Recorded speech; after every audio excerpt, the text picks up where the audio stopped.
What's going on, guys? Welcome back to Mile High Misfits. So I've had an issue with my C5 Corvette since the day that I bought it, but it's never really bothered me enough to actually do anything about it.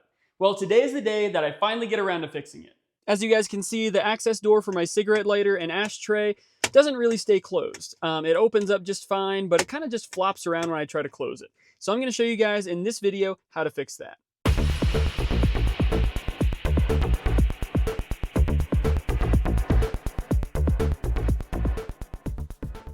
Honestly, guys, I've done a little bit of research on this, and I'm really not sure how common this issue is. There's a little bit of information online on like forums and stuff. A couple people have done like write-ups, but I haven't really seen more than that. So hopefully there's other people out there with the same issue, and hopefully it helps you out. So first things first, I'm going to show you guys what tools you need. So you're going to need a ratchet, you're going to need a 7mm socket, a 10mm socket, a T15 Torx bit, and then a flathead screwdriver.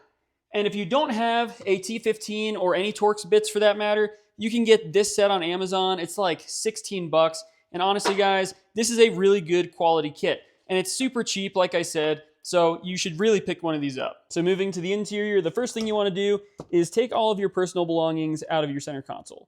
Now next, you want to pop out these two covers with your flathead screwdriver.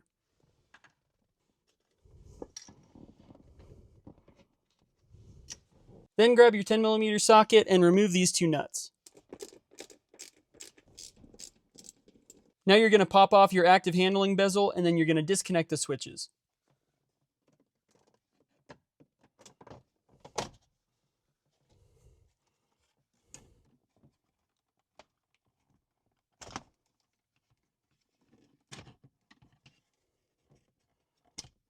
Now you want to disconnect your cigarette lighter wiring.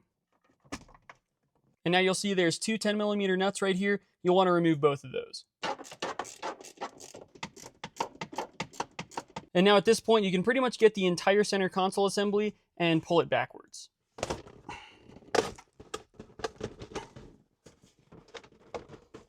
Now moving on to the front portion, there are 3 T15 Torx screws that you need to remove. So there's going to be one right here under the door we're trying to fix. Mine's gone though for some reason because this is cracked. I'm going to fix this though while I'm here. And then there's going to be one under your ashtray here, so you'll just remove that and it'll be right there.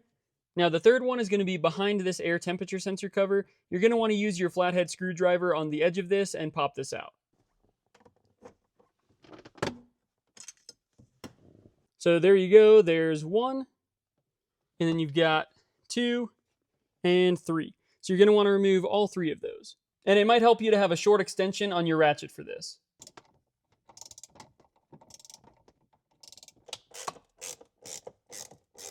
Because I have a manual transmission, I'm going to pop the boot out and remove it. And if you have an automatic transmission, you'll just want to shift it into neutral and make sure that your parking brake is on.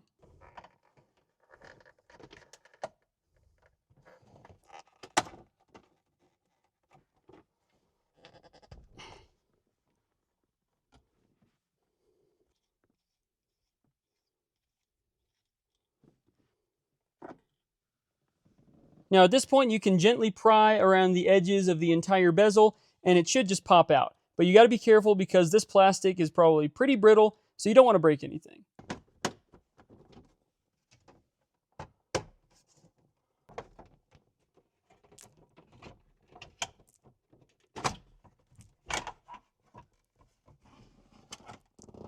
For some reason, my cigarette lighter was not connected. I have no idea why, but on yours, you're going to want to disconnect this. So at this point, this is all you need right here for this repair. But I would highly recommend making sure that you get in here and flip the key on and just make sure that all of your lights and your display is working and nothing's dim. There are some videos online that show you how to fix that. If you do have any of those issues, it's best to fix it now.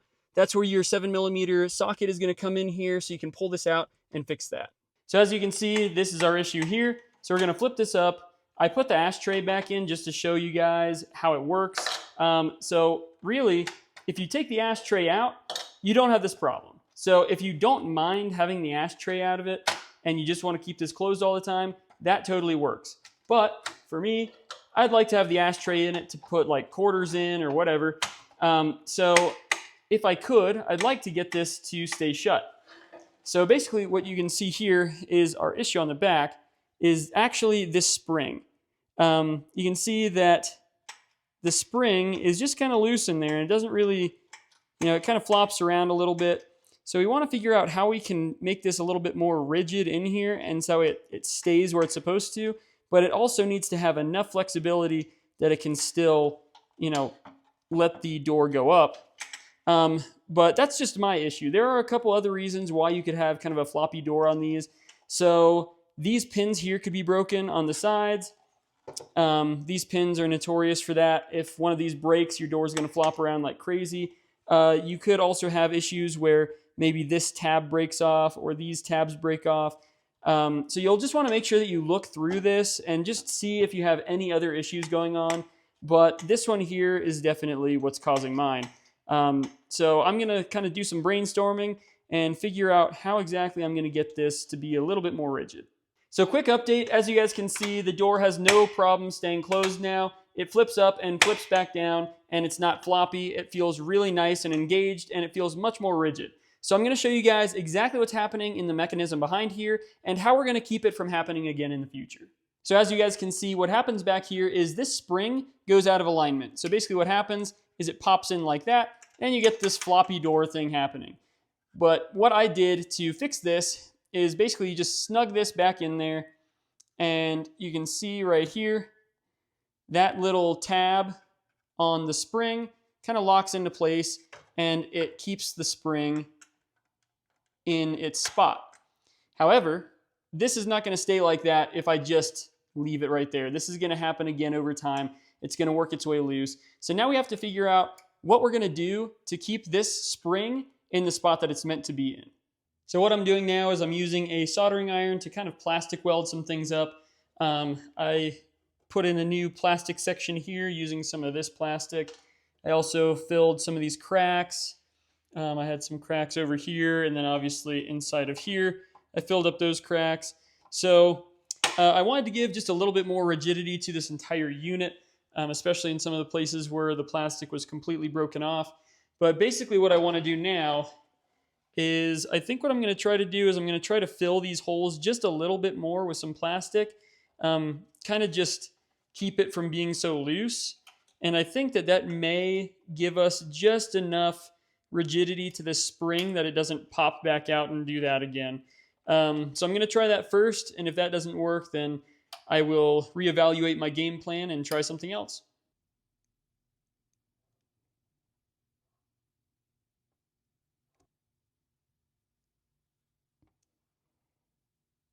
So I filled the gap a little bit on this, and it helped a tiny bit, but it just didn't give me enough. It's still able to kind of push its way in there, and then you get that floppy door thing still. So that didn't work, so I'm going to try something else now. All right, so I think I finally got it. What I ended up doing is I got some of this like stick foam here, and I just kind of put it around the edges. So that way this spring can't really push out this way. So it's kind of taking up that space. So now when I try to push it down there, it won't go. So it's kind of locked into its spot now. I also put a little bit of foam on this corner as well. Just that way, it takes out a little bit of that movement for this spring. So as you can see, it seems like it's working exactly the way it's designed to. How long this foam will last, I really don't know, but I think that for now, because I don't really use this a whole lot, I really don't use the door enough that I think it's going to wear out super quickly. I think this will do just fine. So as far as my kind of quick, cheap, easy, and free fix for this, I'd call that a success. And here's the foam I ended up using. So it has the foam on the front, and then it's got this sticky part on the back. So now that this thing is good to go, I'm going to get in here and kind of clean up some of these nasty bits here. And then I'm going to clean up some of this dirt and dust on the back. And then I'm going to reinstall it. So it's all cleaned up now. So now it is time to get it back in the car. I'm not going to show you guys all of that because it is the exact same process in reverse. But I'm going to show you guys once it's fully installed. Okay, everything's put back together. And as you guys can see, it works the way it's supposed to now. A couple things I want to mention. Don't forget to plug back in your cigarette lighter because this is going to be a super big pain. If you don't do that, you got to tear it all back apart again and just plug in that guy. So I got this guy plugged in now, and then I also replaced this screw here. The previous owner tightened this way too much and it cracked it here, so I just kind of plastic welded it from behind, and then I just replaced that bolt. So it looks much better that way. But yeah, guys, these plastics are super brittle. So for this one here, the two under here, and then obviously the one behind here, and then this one, you just want to be really careful. You really don't want to tighten it too much. If you really start cranking down on them, you know, you're gonna crack it. So just be aware of that. But besides that, guys, yeah, I'm super happy with it. Honestly, I was afraid that I was gonna tear it apart and I wouldn't be able to figure out what's going on with it. Like maybe the door was, like the hangers on the side here were broken or something. But it was a super easy fix, and I love it when they're free. So hopefully this fix works for you guys, and I hope that this was helpful. But there you have it, guys. That's how to fix the floppy ashtray door in the C5 Corvette. I'll keep you guys posted in the comments of how this lasts over the test of time. Obviously, this was a little bit of a redneck fix, but I think that it's going to hold up pretty well. But that's all for this week, guys. If you enjoyed the content for today, make sure to leave a like and subscribe to the channel for future content. I'll catch you guys next week. Later.